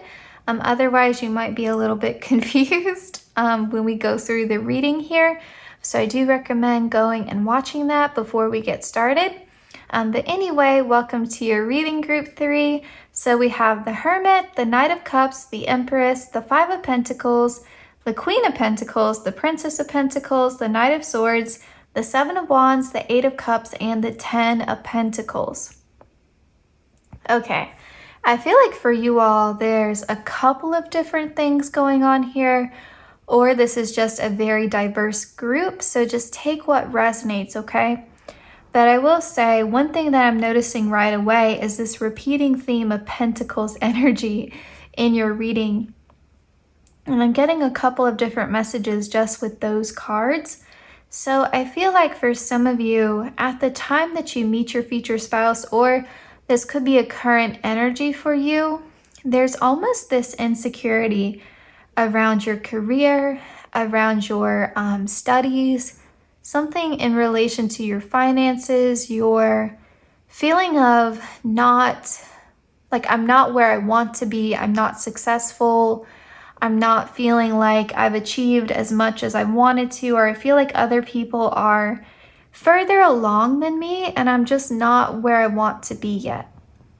And so if that's something that's resonating for you, I feel like your future spouse is really going to help you heal that and understand that, you know, you have to kind of change the way that you define success, and you have to understand that just because other people are further along in their, you know, sort of journey here doesn't mean that you're never going to get where you want to be. And, you know, just because they're further along than you in one area of their life doesn't mean that you are somehow behind everyone in every sort of way, kind of thing. And so, you know, I think it's easy to convince ourselves that everybody else is doing well and has it all figured out, and we're the one who's messed up, you know, we're the one who's behind, you know, we're the one who's failing, you know, when in reality, all of us have something that we need to be working on. And so I feel like your future spouse helps you understand that, you know, you have more ability to earn money, to elevate your career, to achieve more in your studies than you realize. Like, you can get accepted into grad school, you know, like you can change your career, you can start a business, you can get that promotion, you know, like they help you understand that you can achieve more than what you realized, or even just that you need to have more patience with yourself on your journey to achieving your goals, okay? Now, for others of you, this comes more from a feeling of other people have made you feel like you are too hard to love. Like loving you requires so much effort, like you're so difficult, like you are too needy or too like codependent, or that you're asking for too much, you expect too much. When in reality, you were just asking for what you deserve. And with this Hermit card here, you may have been single for a long time, or you may have just cycled through a lot of relationships where you ended up being single a lot, you know, between these different short-lived connections, but you felt alone. Maybe even when you were with someone else, you still felt alone. You know, maybe you had a partner who was super avoidant, who just wouldn't spend time with you, who made you feel like you were asking for so much just to have a date night every couple of weeks, you know? And so other people may have also told you, if you've been single for a while, like your standards are too high, your expectations are too high. And I mean, your future spouse helps you heal that because they show you you were right to ask for more. You were right not to settle. Like true love, healthy love is worth waiting for. Sorry, my fridge just got super loud. We're gonna move this table. We haven't done it yet because we have other furniture to put together. So I'm really sorry for the noise in the background. Hopefully it shuts off soon. But anyway, your future spouse helps you realize that you weren't wrong to ask for more, you know? And if you're sitting here now thinking like, maybe I'm too picky, you're not too picky. You're not. And you weren't asking for too much. You know, if you ask for your partner to be more emotionally open with you, if you ask them to spend more time with you, if you ask them to be more respectful of you, you weren't asking for too much. I feel like you've been tricked into thinking that you were asking for too much when you were a lot of times probably just asking for the bare minimum. Okay? I will say with this Knight of Cups, this Knight of Swords, this Seven of Wands, especially this Eight of Cups as well, I feel like some of you may have dealt with a lot of infidelity, a lot of cheating, and that just kind of fueled that fire of, is there something wrong with me? And there's not. And, you know, some of you may have started to question your own judgment, like, why didn't I see this coming? And why do I keep playing myself? And so there's a lot of self-blame going on when there shouldn't be. And there's this fear of like, am I gonna keep attracting cheaters? So maybe I should just be alone, because it seems like putting my heart out there like this, I just keep getting hurt. Maybe it's better to just be alone. And with this Empress card here, you may have felt like a lot of people were just using you for your body. You may have felt like people were just, you know, wanting to be physically intimate, let's say that, with you. Even though there's probably a lack of real intimacy, but you get what I'm saying. And then they just left. You know, they got what they wanted and then they just left. So you may have felt like, and another thing I'll say too, like you may have attracted people who were already in relationships with other people and using you as a way to cheat. And you may not have known, you know, until it was too late, kind of thing. That's a more specific message, but that may have happened to you. And that may have made you very angry, understandably so. And so I think you can start to think there's something wrong with you. Like, why do I keep attracting this quality of person? Like, why does this keep happening to me? And for some of you, you may have dealt with people who were with you because they thought your beauty was exotic. You know, that kind of is kind of gross, right? They may have wanted you, again, just for like the wrong reasons, almost like, and it's unfortunate when this happens, but sometimes people can, I'm going to say this wrong, fetishize, is that how you say it? I can spell it, I can't say it.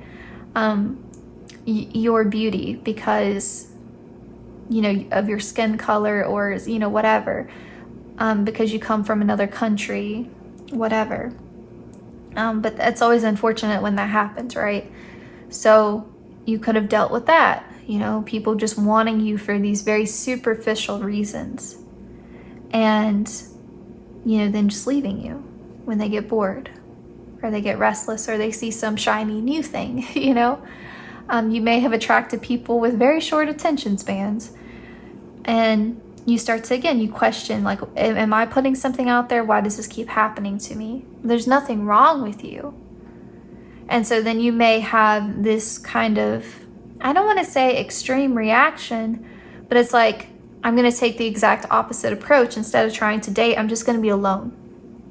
And so you may become very fiercely independent, very protective over your independence to guard your heart because you've been hurt so much. And so you're presenting in this hermit energy when really, like, internally you have this beautiful softness with the Empress card.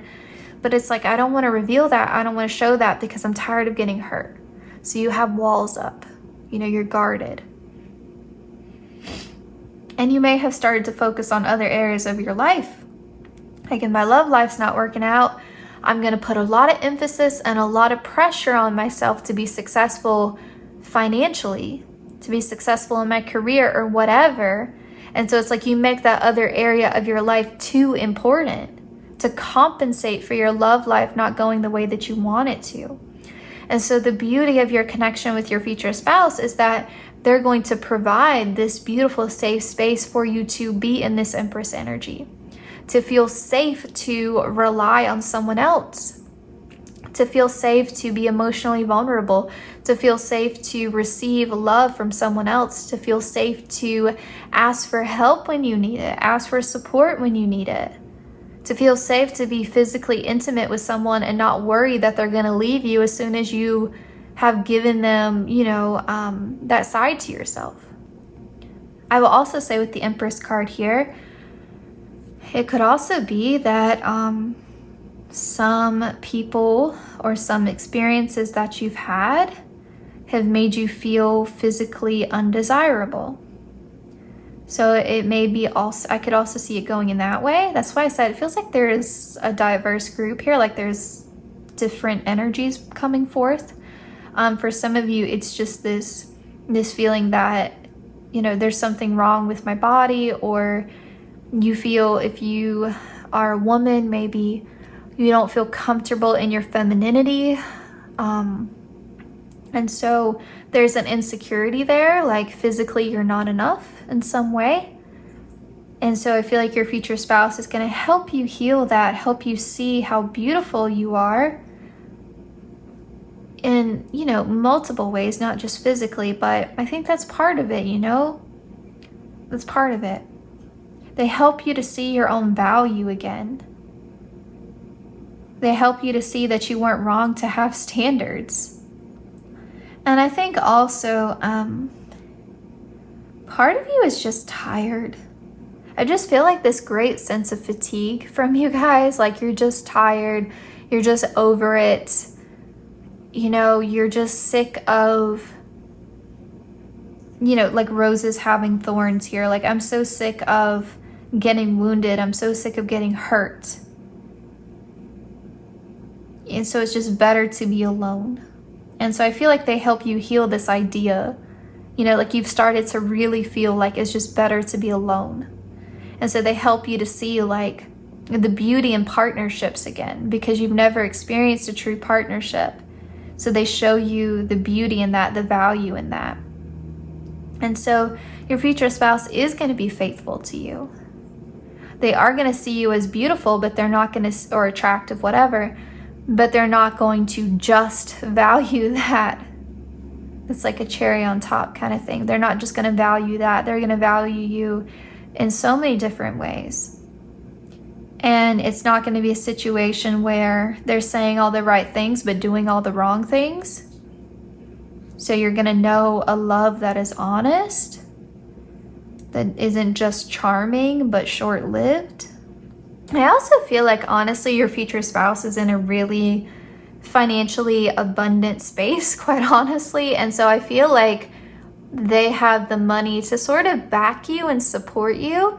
If you do want to pursue something that's a passion project of yours, or you want to start a business, or you want to just do something a little bit riskier with your career, like you want to go back to school, and maybe the field of study is going to be really intensive, and so you're worried you're not going to be able to work full-time and go to school full-time. I feel like your future spouse has the financial ability and willingness to support you if you do want to do something, again, a bit riskier with your career or your studies. I will say that. They're very supportive of you. It's just kind of a side message. Okay. And I feel like, again, they're telling me, like, please reassure group 3 that I do not have a wandering eye, that I'm going to be loyal and faithful. There's going to be fidelity, in our marriage. I feel like they just keep stressing that, as I feel like some of you guys have just encountered that so much of, like, people cheating on you, people acting shady, people leaving you and then getting with someone else like less than a week later, that kind of thing. And so you start to question, were they talking to that other person before we broke up? That kind of thing. Or, this idea that, like, people keep treating me like an option. Instead of choosing me, they keep treating me like an option. They keep keeping me on the back burner, stringing me along. And so you start to guard your heart. You start to be protective. So you don't have to be so guarded. You don't have to have so many walls up with your future spouse. And some of you may be at a point where you're like, I don't know if I'm ever going to get married, like, I don't even know why I'm watching this reading kind of thing. See, I told you with that Empress card, you guys are really softies. You are. I think that's what's so disappointing about this, in your experiences thus far, just dealing with other people, is that you do love love. Like, you love love. And I think that's part of why you have these standards. Like, you love love. And I think you do, in your heart of hearts, know your value. And that's why you haven't settled. And that's why you haven't listened when other people tell you you should settle or lower your expectations, lower your standards. You love love. And you want to feel true love. And I feel like with this companion card, some of you, even though you're in this hermit energy, even though you are independent, it's like I'm having to force myself to be in that role when really, like, I'm craving companionship. I'm craving love. And some of you, when you are in a connection, may be codependent, and you may really dislike that about yourself. And so, because you have that tendency when you are in romantic partnerships to be codependent or to be a little bit clingy, you're like, I'm just going to be single. I'm just going to be alone because I don't like that side of myself. I don't like that. I don't like needing someone else. I don't like that. I don't like being dependent. And so it's like you have almost been like kind of stern with yourself. Like, I'm not even going to put myself in a position to where I'm feeling that way again. I don't want my mood to be dependent upon somebody else. I don't want someone else to have all that power over me. But deep down, you still are a romantic. You are such a romantic, group 3. And I think you've started to really hate that about yourself, when really it's something that should be celebrated. I think a lot of you, like, you have this like creative, artistic, poetic kind of way of being that's really beautiful. But all of this hurt that you've encountered, all of this betrayal, has just really done a number on you, and it's made you afraid to take a risk again. It's made you afraid. This is giving me like Fool card energy. Like, it's made you afraid to take a gamble again. And love is always a gamble. There's no guarantees, right? So like, if you want to experience true love, you have to risk getting your heart broken. You have to be willing to be emotionally vulnerable, put yourself out there. And to do that, you have to trust. You have to trust the other person not to use it against you, not to leave you, to be able to hold you, to be able to handle your story, to reciprocate your love. And so, you know, that's a risk, because you don't know how it's going to go. You can take every precaution in the world and still get your heart broken. And, you know, it's part of it. You can't have true love without risking that, because if you're being so guarded, you're not being your authentic self, you're not opening up, you're not giving them a chance to see the real you. Love is about being seen. So if you're hiding behind walls, no one's really able to love you on a deep level, right? So it's always a risk, it's always a gamble, and that is, I think, very difficult for you to accept, group 3. And so your future spouse is going to be someone that finally kind of gets you to a place to where you're like, okay, I'm ready to roll the dice again. That's a big thing for you, group 3, a big thing. There's something about your future spouse that makes you feel like the risk is worth it. And you haven't felt that way in a long time. And I feel like your future spouse is going to offer you true companionship, where you feel like this person isn't just my romantic partner, they're my friend. So you're going to have the type of marriage where you're like, this is my best friend. And I think that's going to be really beautiful for you. You know, they're going to feel like family. And with the Lover card, I feel like you're finally going to get that kind of love.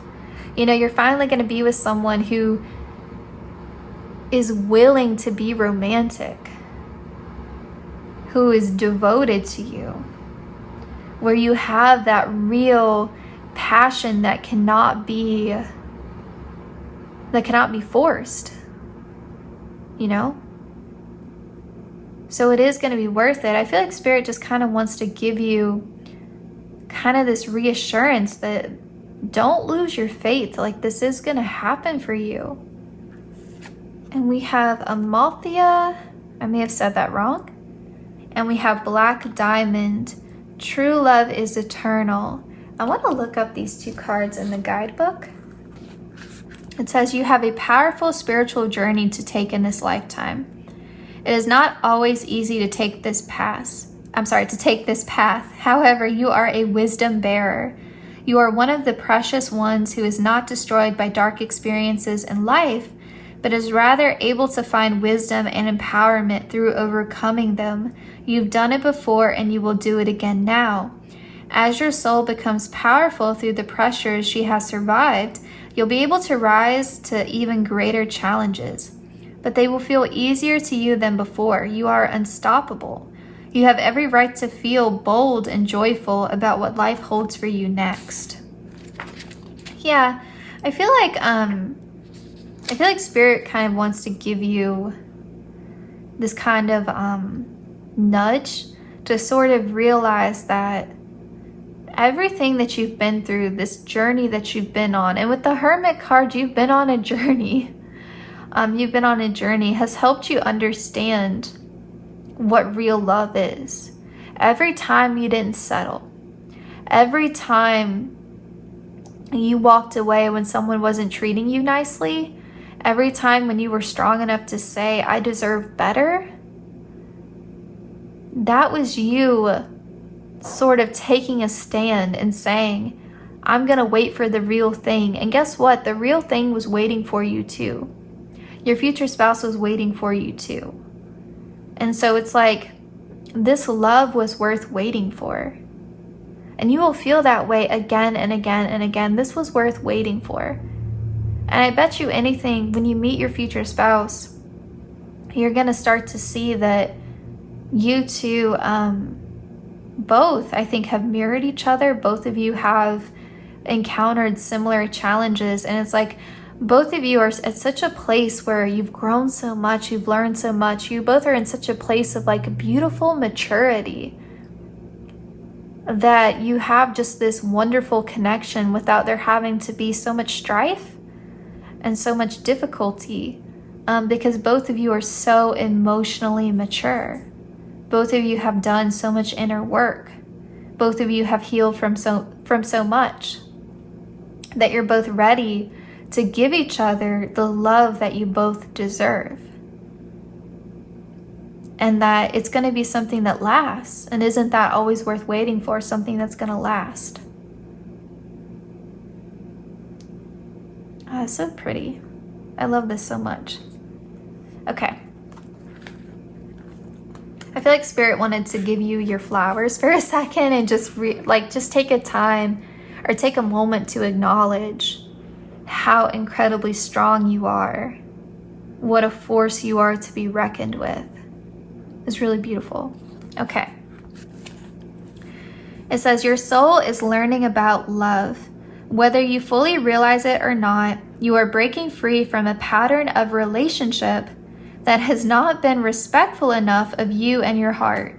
Yup. We've been talking about that so much. It says, this includes the relationships you have had with yourself, with others, be they friends, romantic connections, colleagues, or strangers, and even the universe. As you allow yourself to feel worthy and release feelings of hate, shame, guilt, or judgment towards yourself, a new spirit of gentleness, love, and devotion will fill your heart and transform the quality of your connections with others and the universe. A beautiful new world of love is opening up for you. I love that. Yeah. I mean, that's what this whole thing has been about, right? Learning about love, learning what a healthy connection is and what it isn't. You know, learning how to give love in a healthy way, learning how to receive love in a healthy way. Learning the true meaning of devotion. And I think through that process, learning how to love yourself, learning how to accept life, learning how to maintain your connection with the universe, even when it feels like Spirit is punishing you, or you don't understand why certain things are happening to you, or why Spirit brought certain people into your life. You know, there may have been a period where you were angry with your guides, angry with the universe. Like, why do I keep encountering the same kind of person who hurts me over and over again? Stop bringing this kind of person into my life. But until we learn our lessons, we will repeat. And that's a hard pill to swallow. So hard. Especially when you feel like you have mastered a certain lesson and then it comes around again and then you're triggered all over again and you're like, I thought I dealt with this. I thought I was better than this. I thought I moved past this. How is this happening again? And so I feel like give yourself grace, because growth is not always a linear process. Healing is not always a linear process. And there may be times when you feel like you've healed from something and it comes back around again. And that's okay. It's a very human thing to go through. Group 3. Okay, group 3. We have crossroads, we have listen, we have truth, perspective, lessons, keep going, universe, trust in divine timing, and we have celebrate. So a lot of messages coming through here. I feel like with this crossroads card, Spirit kind of, I feel like recognizes that you're someone who kind of struggles with the concept of fate, divine timing. And I think that comes from a desire to sort of control and to feel like you can exercise your free will and to feel like you have power over your own life, and there's nothing wrong with that. And I feel like Spirit is saying, listen, group 3, you always have a choice. No matter like what we throw at you, you always have a choice. And know that even when it comes to your future spouse and the person that we're bringing into your life, even then you have a choice. Even then you're going to have options. And, if you even sort of get a little bit afraid of like, can I trust my own judgment? I want to control. I want to know the outcome. I want to know that I'm safe to love. But at the same time, can I trust my own judgment? Can I trust my own discernment? Because I keep seeming to attract these like jerks, these cheaters, these liars, right? These people that don't stay, these people that take and take and take and then leave. And so I feel like Spirit is saying, we want you to feel comfortable making your own choices. We want you to know you can trust your own intuition. And in fact, a lot of this is you learning not to lie to yourself. Don't trick yourself. You do have good judgment, you're just not listening to it. So, take that as you will.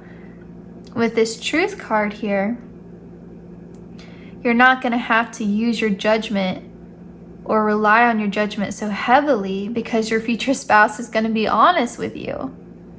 So you're not going to have to sit there and like try to decode what they're saying and what they're doing, because their words are going to line up with their actions. So it's not like I'm trying to figure out or respond to someone else's manipulation anymore. And with this perspective card, I feel like your future spouse is going to usher in this new perspective on love, and this understanding that love doesn't always have to mean being codependent. Love doesn't always have to mean being reliant upon someone else for your happiness. Love can look like you retaining your own individuality. You don't have to sacrifice who you are to be with someone else. That's going to be very healing for you. To be able to retain your own individuality, to not have to lose yourself in a connection, to in fact have a connection support your self-development. That's wild. You've never had that before. With lessons here, I feel like Spirit wants to acknowledge when you met your future spouse, yeah, you've had a lot of karmic connections in the past, but you learned from them, and that's why you're ready for your future spouse. So you don't have to worry about the past repeating itself. You've already ended those toxic cycles. You've already learned what you had to learn, and we're moving on. And so with this keep going card, really keep your faith. Keep that lover energy. Keep your romantic heart. Keep your sentimental heart. It's okay. It's okay to keep your softness. Don't lose that. Don't become hardened. Don't become jaded, disillusioned with the idea of love. There's nothing wrong with love. There's something wrong with the quality of people that you were loving, but there was nothing wrong with love itself. The universe, we've already talked about that. And with this celebrate card here, I do want to say Spirit is on your side. Don't feel like the universe is against you. With this celebrate card here, you will have things to celebrate in the future. You won't feel so isolated. And I feel like your social circle, your social connections are going to expand as a result of knowing your future spouse. I really feel like they're going to help you get out of your shell here. And so, if we're talking about how is my future spouse going to love me despite, these self-perceived flaws that I've had or this trauma that I've experienced, it's not even something that your future spouse feels like we need to explain. They almost feel like, why wouldn't I love you? Why wouldn't I love you? Like, I feel like you two have mirrored each other so much that it's almost like, of course I can love you because I love myself, and we've encountered similar things. And so I get you, I understand you. Your story isn't that different than mine. I get it. And so I feel like that mutual understanding between you two It's like they don't see this as a flaw. They just see this as your story and what you've been through. And so you have these reactions to certain things. You hold a certain perspective because of what you've gone through, and your future spouse understands it. So it's not something that they see as a shortcoming. It's just who you are. And so they accept you. They love you. It's like, you know, it's not even really a discussion. It's not a thing. And I also feel like they bring out such a lighter side to you. They bring out that sweet, soft side to you. So it's like they're not even really getting so much of that jaded, disillusioned, bitter, resentful, you know, kind of energy from you. They're not getting that from you because they're bringing out this softer, sweeter side to you that's really who you are at your core. But it's like I've been afraid to express that side to myself because I keep getting burned. Well, they're providing a safe space for you to authentically be yourself, so you don't have to have these walls up. Okay. These are messages from your future spouse's higher self, what they would say to you now if they could. We have self-care, tend to your garden. I feel like your future spouse almost wants to encourage you. All that love that you were giving away in these past connections that just wasn't being reciprocated or that was taken for granted, pour that into yourself and just keep doing it. Because the more deeply you love yourself, the easier it's going to be for our connection to progress. We have surprises, venture down the rabbit hole. Yeah, I feel like this is your future spouse encouraging you to let life surprise you. You know, don't feel this need to control everything. You know, it's when we try to control life so much that fate kind of pushes us back a bit. Go with the flow of life. Don't resist change, because those things can actually bring you two together. You know, you never know what certain life events are going to propel you towards union with your person. And so let life surprise you. Don't be so guarded, so resistant. Be present. Journey into the garden to escape the two eternities, the past and the future. The past will always have you being depressed. The future will always leave you feeling anxious. Joy is found in the present moment, and it's really hard to stay present. It is. It's difficult. But I feel like the more you can attempt to at least try to do it, the better off you'll be in terms of your mental and emotional well-being. And you can see, even from these cards, how much your future spouse really cares about your mental health. How much they care about your emotional well-being. They want you to be kind to yourself. They want you to take care of yourself.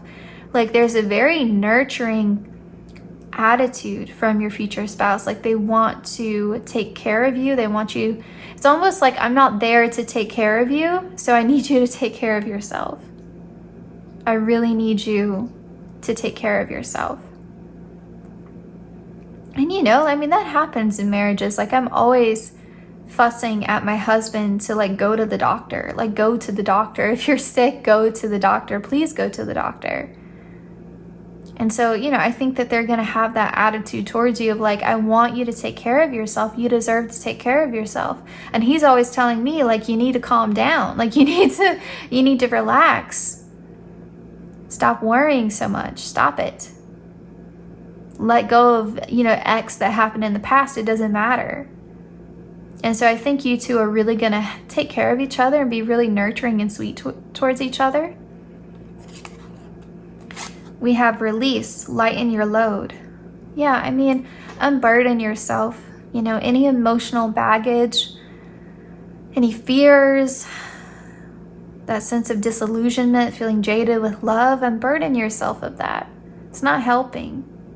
And again, that's a process. It's always easier said than done. We have wildflower. Live an uncontrolled life, free to grow anywhere and bound by nothing. yeah, I feel like your future spouse doesn't want you to feel so restricted with yourself. They want you to give yourself grace, to have fun with life, to not be afraid to fail, to just try something from a place of just wanting to, from a place of joy. And I do think they want you to get out of your shell. They want you to get out of your comfort zone more, try new things. We have discover. Look at the early dewdrops before they disappear with the morning sun. I really feel like they want you to have more adventure, more fun, and more appreciation for the little things. Group 3, this was your reading. I hope that it was helpful. And yeah, I hope that you enjoyed it. I know that this is like a heavier topic. I do want to say a huge thank you again to the subscriber who suggested this topic, and I look forward to seeing you guys in my next one. Please take care, Group 3. I'm wishing you the very best.